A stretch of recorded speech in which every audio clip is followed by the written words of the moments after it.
What's up, guys? Today we're going to be comparing the Bad Batch Shuttle and the Imperial Shuttle. Now, these sets both released in 2021. The Bad Batch Shuttle comes out August 1st, and the Shuttle came out, I believe, in March. Now, obviously, these two ships are definitely different and individual in the right of their own, both in color schemes, in the time era of Star Wars, and the lore. But honestly, there are a lot of cool similarities that I want to talk about in terms of play features, functionality of the wings, and stuff like that. And I've also gotten a few questions of, how big is the shuttle? How big is the Bad Batch Shuttle? I mean, it's kind of hard to capture the scale in a video, and I think by now most people either have already seen or either own the Imperial Shuttle itself. So this is also going to be a very good comparison for you guys still wondering about the scale of the Bad Batch Shuttle. Now, full disclaimer, the Bad Batch Shuttle is $30 more than the Imperial Shuttle, so there's obviously not going to be as much detail packed into the set itself. But honestly, you can kind of see here from my hands, both of them are very similar in size. They also have very similar wing functions and stuff like that. So definitely want to dive into the pieces that allow the sets to fold their wings and everything like that. So let's go and get started. Also, a quick disclaimer, the Bad Batch Shuttle was sent to me for free by LEGO early for review, which is why I have it before the August 1st release.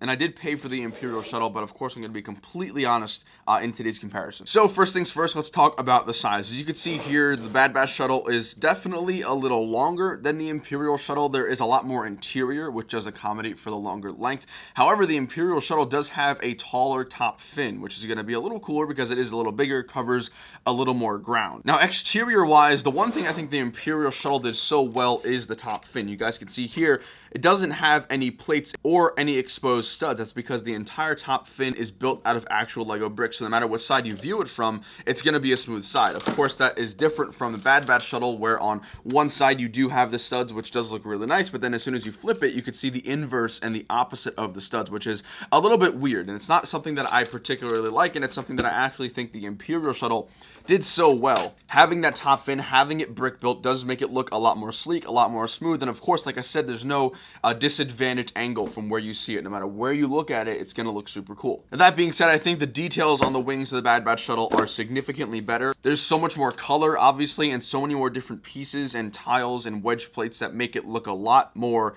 in-depth and intense with the build itself, and it looks a lot more detailed. Whereas the shuttle, you realistically only have, maybe 2 or 3 parts on the actual fin itself, and you can see here, it just doesn't look as cool, in my opinion. But the Bad Batch Shuttle wings actually have about 3 or 4 layers on the set, and obviously you can see here, there's like a sandwich between the top and bottom layers, the Technic on the bottom, and then that light bluish gray and dark bluish gray wedge plates that go sort of in the middle. So right off the bat, you can see why, obviously, this set's more expensive, in the sense that the wings are a lot more in-depth, have a lot more detail, and I think they do look a little bit better. Now, in terms of the cockpit and the interior, there are 2 very different ways and methods in which these sets actually achieve that. So first off, the Imperial Shuttle has no interior in the back side of the ship. It's only going to be in the front. So you can see here the cockpit lifts from forward to back, which is different from the Bad Batch Shuttle, and you have interior for basically only one of the minifigures. Now, this is obviously a very play scaled down version, as is the Bad Batch Shuttle, so you can only fit one person in the cockpit, which is not the craziest, but again, not too horrible. You can see here on the front of the shuttle, there's this glass pane that allows the cockpit and the pilot to see out,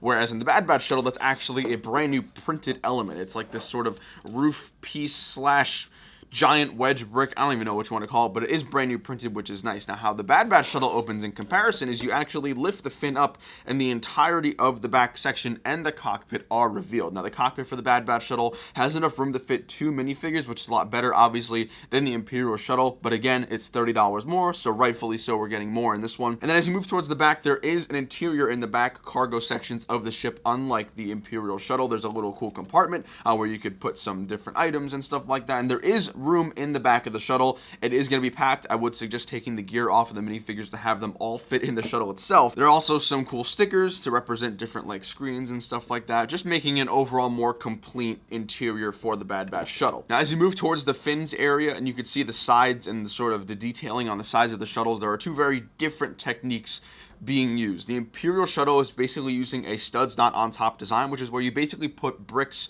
and slopes and anything like that on the side, and it gives this really cool aesthetic. But you can see here there are tons and tons of gaps, especially between the front cockpit and the back sections of it, whereas the Bad Batch Shuttle actually uses a majority of cheese slopes and tiles on an angle, and this overall makes a very better looking, sleek part of the ship itself. It makes it look a lot more complete, a lot more in unison, which is nice, and obviously different colors. You have sand blue and dark bluish gray with a little bit a light bluish gray, whereas the Imperial Shuttle, you basically only have white. The last thing aesthetically I want to mention about both of these is the backside engines. Obviously, the Imperial Shuttle back engines actually look, in my opinion, a little bit too bulky for the size of the ship, because if you look at the front, it's not really too big of a ship, but then you look at the back afterburners, it looks a little bit disproportionate, at least in my opinion. Now if you go towards the Bad Batch Shuttle, there's a lot more detail. First off, you do have these really cool printed pieces on the back of the shuttle itself, right above and under the engine lights themselves, which is cool. You do have 1x4 transparent steel tile, which again sort of simulates the engine lights and stuff like that. And you can just see here, there's just a lot more detail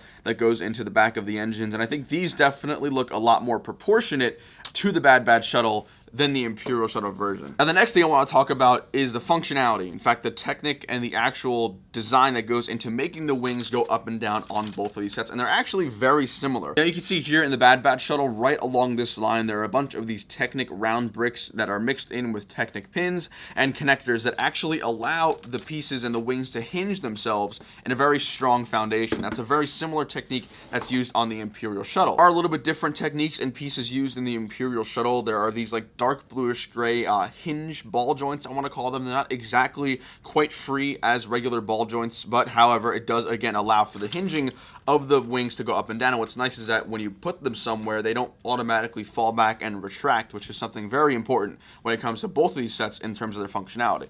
But again, you'll notice that when you take a look at the sides and the parts that actually make the wings go up and down, the Imperial Shuttle looks a lot more bare bones when compared to the Bad Batch Shuttle, again, probably justifying the $30 price hike with the shuttle itself. So I think that's pretty much everything in terms of exterior and play functions, and I do lastly want to talk about just the overall set itself and the playability and the play features. Now lastly, in today's comparison video, I want to talk about just the overall feel of both of the sets. As you can see here, I'm comfortable fitting one hand on both of these. You could fly them around, swoosh them around in a swoosh test. I will say with the Imperial Shuttle, there definitely is a very big gap between what should be displayed and what should be played with. I think this is an absolutely perfect play set if you're someone who wants to play with their Lego, or even maybe build a pretend battle or a pretend scene and have a really good time with that. Whereas the Bad Batch Shuttle is sort of a dual threat. It also functions as a very good display piece. I've done it in the past. I've used my iDisplay stand to sort of place it up and levitate it high like it's flying, and it looks really good in my collection. But then you could also use this as a very viable play set. Again, it's still very easy to hold in your hand, very easy to fly around, comes with really good minifigures, and comes with a really good functional set with a lot of play features. When it comes down to it, the Imperial Shuttle is definitely more geared towards play for the younger audience, whereas the Bad Batch Shuttle sort of caters to both audiences, which is really cool. But again, it's $30 more expensive, so I would definitely hope we get something in comparison between both of them that definitely warrants the price gap. So I know that these ships might not be entirely comparable, and they might be very different, and they are. They're definitely different in their own right, both in terms of color, exterior, and everything like that. But I figured it'd be cool to give you guys a comparison, because I think we all have seen the Imperial Shuttle in a Lego store, or maybe even if it's in your own collection. And I think it's also really good to get an actual comparison between the Bad Batch Shuttle to something that we already know. So I hope you guys enjoyed. Definitely let me know down below which version you prefer. Do you like the Imperial Shuttle more, or do you like the Bad Batch Shuttle? Are you picking up the Bad Batch Shuttle come August 1st? I'm interested to know, guys. Let me know in the comments down below. I think if I only had to choose one to buy, I'd definitely pick the Bad Batch Shuttle over the Imperial Shuttle version. But I think there's still a lot to offer if you're someone who's looking for an Imperial Shuttle like me, because I don't have the UCS and I don't have the previous version. So